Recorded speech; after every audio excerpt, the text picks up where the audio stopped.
Hey everybody, Jared here with One of the Nation's Rage. As you know, I'm a truck driver and I have a lot of time to think and reflect and just spend time with God, and I'm by myself most of the time. But I just had something come to me, and it's kind of like poetry, kind of like a short story, but I figured I'd share it with you, and I hope that it blesses you in some way. But I call it The Witness, and it's kind of long, so I'm just going to go ahead and read through it. Who is God? A man would ask as he looks around this world that he sees through his eyes that grow dim as the sun sets upon the horizon and darkness begins to cover his surroundings. Where is God? He asks as he remembers days now past. I could look back and see each day of my life and still not recall this God I hear men speak of. Though I can't remember my beginning, and I know that my days will surely end, I find no further evidence to speak thereof, and so surely beyond this truth what witness can contend? Not knowing what else to add, the man then shook his fist toward heaven, and before laying it down, he shook his head in disgust. He then fell into a deep sleep. As he began to dream, he heard a voice calling his name.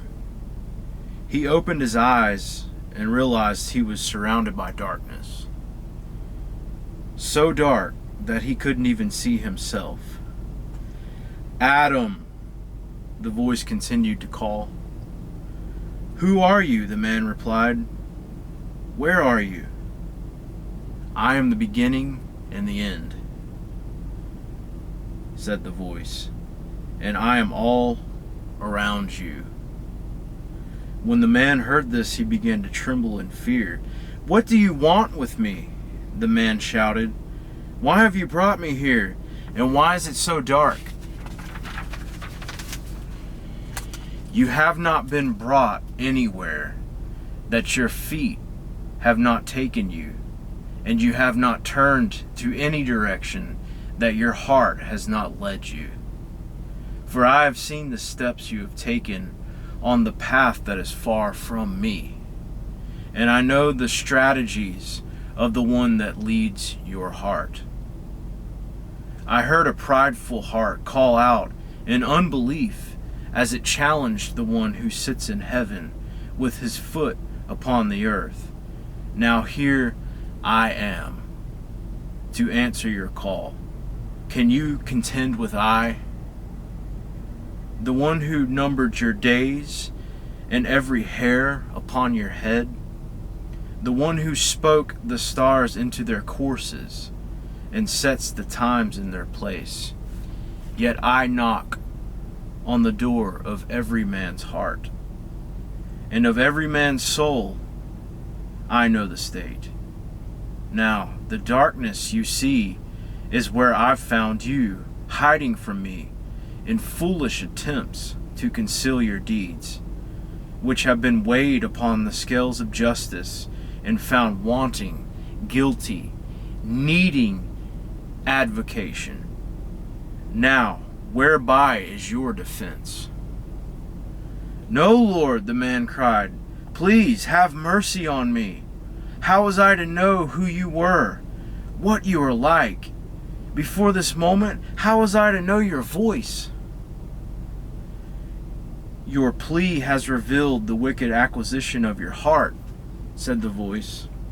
For you yourself have said, I can look back upon the days of my life and still cannot recall this God I hear men speak of. And I find no further evidence to speak of. And I have told you that surely I am all around you. Now, you sit in the dark and conceal your deeds, and look back on all the days of your life that you have squandered in fleeing from me. Who was it that gave you those days? And what caused the sun to rise in the east? Who was it that granted the time? Who brought the message that you have denied? At this point, the man knew that he could no longer plead an argument to defend himself. For deep in his heart, he knew that he had indeed heard this message, and he knew that he had rejected it. After hearing the voice speak these things, he was suddenly aware of his iniquity. "Lord," he cried, "I am engulfed in darkness. I cannot see anything around me. I cannot even see myself. All I see is darkness. Please, give me some light so that I can find my way out of this dark place. Now I know that my heart has brought me here. For when I heard your message, my heart turned away to any path I could find that is far from you. So surely," said the voice, "you are your own witness that by doing such a wicked thing, your heart has seen and acknowledged me, though you say, 'Who is God?' and 'Where is God?' And surely I tell you that even now the light stands knocking at the door of this heart of stone, seeking entry for fellowship." Suddenly a light appeared before the man, and he heard a tapping upon a door.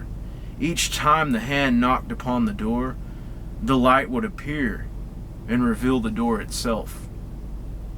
As the light would appear, it would flash into the space around the man and reveal things that were hidden in the darkness. As the man looked around the area where he stood, he began to try and look at himself. And as he looked down upon himself, he couldn't find his body, his arms, his legs, and the rest of him were nowhere to be found. He then realized he was just a voice inside a heart. No, he was the heart. So he turned away from the darkness toward the light, and with all his strength, he whispered, "Yes." And suddenly the door of the heart flung open, and the light filled it up top to bottom, side to side, end to end. The man could hear a sound of rejoicing and celebration in heaven as the scales of justice began to counterbalance. For the blood of the Lamb had been poured out upon the pan opposite of transgression, deciding this one justified. In an instant, a heart found its destiny in the hands of the God who is love. And upon the burning heart was branded a mark that says, "A sacred space, a secret place. Come here to know, come here to find your God." Suddenly the man's eyes were open as he shot up from his dream, proclaiming, "I was blind, but now I see. My days were numbered, but behold, I have witnessed eternity. This Lion, this Lamb, this Messiah, this Jesus to whom I hear men speak of. Now I know where I have come from and where I am going. Looking back on every day of my life, I truly believe he stood at the door of my heart, knocking, seeking, requesting entry. I'm surely a witness until the end, faithful though others may contend. But the paths I've traveled down will surely resound. I was lost, but now I'm found. Thank you.